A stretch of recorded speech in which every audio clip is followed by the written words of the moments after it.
अस्सलामुअलैकुम वरहमतुल्लाहि वबरकातुहू। मेरे अज़ीज़ दोस्तों, बिस्मिल्लाहिर्रहमानिर्रहीम।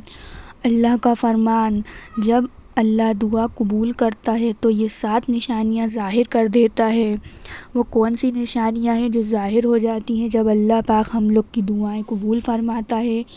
वीडियो पूरी एंड तक देखिए तो आपको पता चल ही जाएगा कि वो कौन सी 7 निशानियाँ हैं जिससे हमें पता चल जाता है कि अल्लाह ने हमारी दुआ कबूल कर ली है। वीडियो स्टार्ट करने से पहले एक छोटी सी बात मैं बताना चाहूँगी फ़लस्तीन के बारे में। फ़लस्तीन के हालात इस वक्त कुछ ठीक नहीं चल रहे हैं, तो हमें ज़्यादा से ज़्यादा फ़लस्तीन के लोगों के लिए दुआ करने की ज़रूरत है। हम अपनी हर दुआओं में फ़लस्तीन के लोगों के लिए ज़रूर दुआ करें। वहाँ के जो बच्चे हैं, वो बड़े हैं और जो बूढ़े हैं, वो परेशान हाल अपनी ज़िंदगी गुज़र बसर कर रहे हैं। वहाँ के घर जो हैं वो सब तबाह हो चुके हैं, लोगों को खाना भी नसीब नहीं हो रहा सही ढंग से। तो हम ज़्यादा से ज़्यादा दुआ करें। चलिए हम अपनी वीडियो है वो स्टार्ट करते हैं। अब जब हम अल्लाह तबारक व तआला से दुआएं करते हैं तो दुआ करते वक्त अगर ये 7 निशानियाँ आप अपने अंदर ज़ाहिर होते हुए देखें तो ये समझ लिया जाए कि अल्लाह तबारक व तआला ने मेरी दुआ कबूल फ़रमा ली है और बहुत जल्द अल्लाह तबारक व तआला मेरे हक़ में मेरे लिए बेहतरीन फ़ैसला करने वाला है। वो 7 अलामात और निशानियाँ कौन सी हैं जो हमारी दुआएं की कबूलियत की अलामात की निशानी है कि जब हम दुआ करते हैं तो और ये निशानियाँ दिखाई दें तो समझ लिया जाए कि हमारी दुआ कबूल हो गई है। देखिए, पहली बात तो ये याद रखें कि जब हम किसी चीज़ को या अपने मकसद को अल्लाह तबारक व तआला से मांगते हैं तो हम फ़ौरन तौर पर उस चीज़ को हासिल करने की बड़ी जल्दी मचाते हैं और हम ये चाहते हैं कि बस मुझे ये फ़ौरी तौर पर ये चीज़ मिल जाए। ऐसा नहीं होता है। आप हज़रत यूसुफ़ अलैहिस्सलाम की तारीख़ उठाकर देख लें कि भाइयों ने उनको कुएं में डाल दिया था। उन्होंने अल्लाह तबारक व तआला से दुआ की और उनके वालिद मोहतरम जो पैगम्बर हैं, नबी हैं, उन्होंने अल्लाह के बारगाह में दुआएं की। तो मुसलसल दुआएं करते रहें और उन दुआओं का नतीजा क्या निकला कि अल्लाह तबारक व तआला ने हज़रत यूसुफ़ अलैहिस्सलाम को एक बादशाह बना दिया और एक आपको नबूवत अता फ़रमाई। इसी तरीके से हज़रत यूनुस अलैहिस्सलाम ने मछली के पेट में अल्लाह तबारक व तआला से मुसलसल दुआएं मांगी। फिर एक वक्त आया कि आपने उस परेशानी और मुसीबत से निजात दे दी गई। इसी तरीके से आपने हज़रत मूसा अलैहिस्सलाम का वाक़या सुना होगा। इसी तरीके से हज़रत इब्राहीम अलैहिस्सलाम का वाक़या सुना होगा कि उनको आग में डाल दिया गया था। तो उन्होंने अल्लाह तबारक व तआला से दुआ की और अल्लाह पर यकीन रखा और इतना मज़बूत यकीन कि यकीनन मेरा रब मेरे हक़ में मेरे लिए दुआ करेगा और वो मेरे लिए बुरा कर ही नहीं सकता और मेरे रब मेरे लिए कभी बुरा नहीं कर सकता, मेरे लिए बेहतर ही करेगा। अगर ये अल्फाज हमारी ज़ुबान पर हैं तो यकीनन ये अल्लाह से एक मोहब्बत की अलामत है और अल्लाह तबारक व तआला हमारे लिए फ़ैसला बेहतर ही करेगा।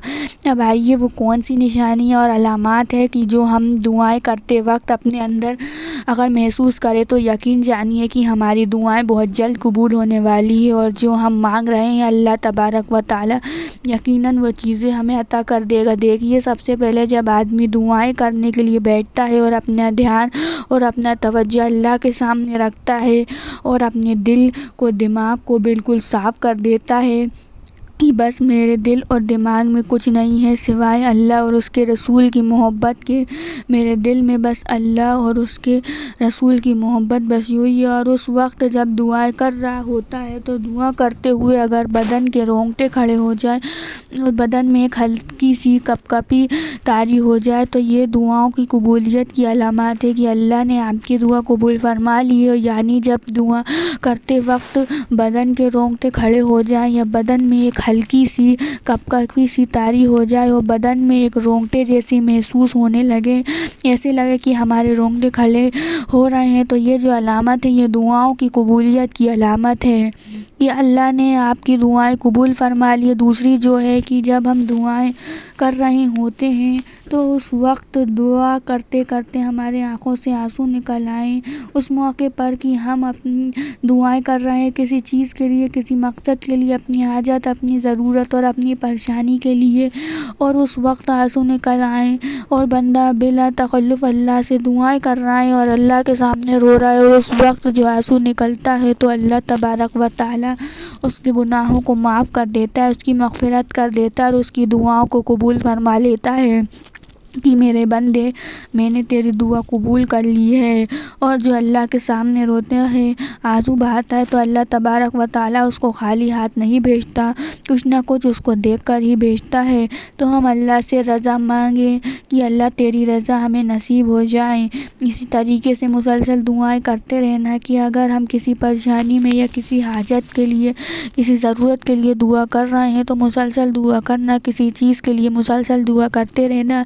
यह अलामत और निशानी है कि इस बात की कि अल्लाह तबारक व तआला उसकी दुआ को बड़ी पसंद फरमाता है, और यकीनन अल्लाह तबारक व तआला इससे इस चीज़ इनायत कर देगा। तो हमें दुआ मांगना नहीं छोड़ना चाहिए, बल्कि मुसलसल दुआ करना है। मैंने आपको बतलाया कि हज़रत यूसुफ़ अलैहिस्सलाम, हज़रत याक़ूब अलैहिस्सलाम, हज़रत अय्यूब अलैहिस्सलाम, हज़रत मूसा अलैहिस्सलाम ये पैगंबर हैं, और पैगंबरों की मिसाल मैंने आपके सामने रखी है कि इतना बड़ा पैगंबर जो गुनाहों से बिल्कुल पाक और साफ़, और अल्लाह के लाडले और अल्लाह के महबूब और अल्लाह के पसंदीदा बंदे, जब उन पर परेशानी आती थी और उन पर परेशानी आती रहती थी और वह अपने आप को अल्लाह के हवाले कर देते हैं, मुसलसल दुआओं में लगे रहते हैं, लेकिन अल्लाह तबारक व तआला ने उम्मत के लिए एक नमूना बनाया है कि चलो आप तो चलो तकलीफ़ें बर्दाश्त कर लेंगे, लेकिन आपके आने के बाद जो उम्मत आएगी, जो उम्मत है, उनको एक आइडिया मिल जाए कि हाँ, इतने बड़े पैगंबर ने जब मुसीबत को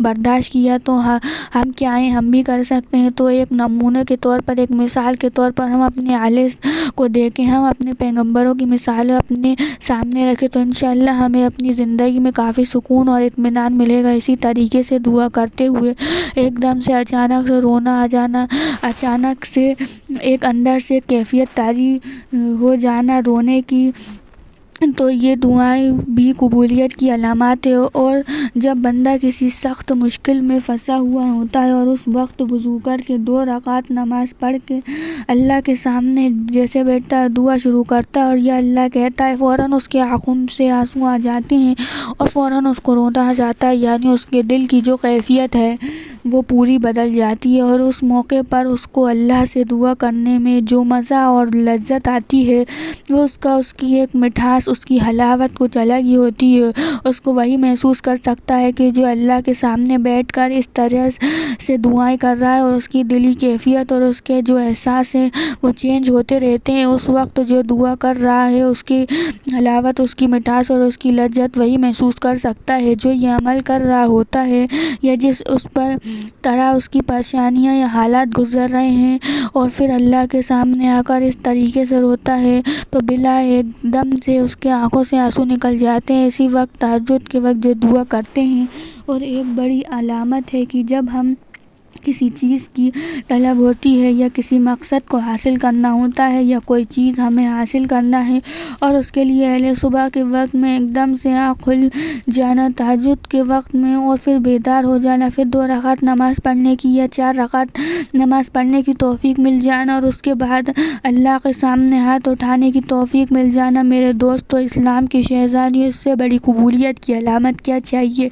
इससे बड़ी कबूलियत की अलामत कोई है ही नहीं कि दुआ करने की तौफीक मिल गई, वो भी सुबह के वक्त में जब पूरी दुनिया सो रही होती है, बिल्कुल रात का सन्नाटा है, कोई देखने वाला ना हो, कोई सुनने वाला ना हो, सिवाय एक अल्लाह की ज़ात के कि जो हमें देख रहे हैं और हमारे इस अमल को देख रहे हैं, और हमारे इस अमल को देख कर और फरिश्तों के दरमियान में, फरिश्तों की मजलिस में ऐलान हो रहा है कि ये बंदा सिर्फ मेरी मोहब्बत की खातिर और सिर्फ मेरे रज़ा की खातिर सिर्फ मुझे अपने एक रब और खुदा मान करके मेरे सामने रो रहा है, मेरे सामने गिड़गिड़ा रहा है। तो इससे बड़ी कबूलियत की अलामत और क्या हो सकती है? अल्लाह ताला से दुआ कीजिए कि अल्लाह ताला हमें खूब दुआ करने की तौफीक अता फरमाए। आमीन। दोस्तों, उम्मीद है कि आपको आज की वीडियो पसंद आई होगी, तो आप इसी तरह दुआएं करते रहिए। दुआएं कब किसकी कबूल हो जाए वो सिर्फ अल्लाह ही जानते हैं। और इसकी कुछ निशानियाँ थी जो कि मैंने आपको बता दी हैं। आप इस निशानियों से समझ सकते हैं कि आपकी दुआ कबूल होने वाली है या आपकी दुआ कबूल हो चुकी है या जल्दी आपकी दुआ कबूल हो जाएगी।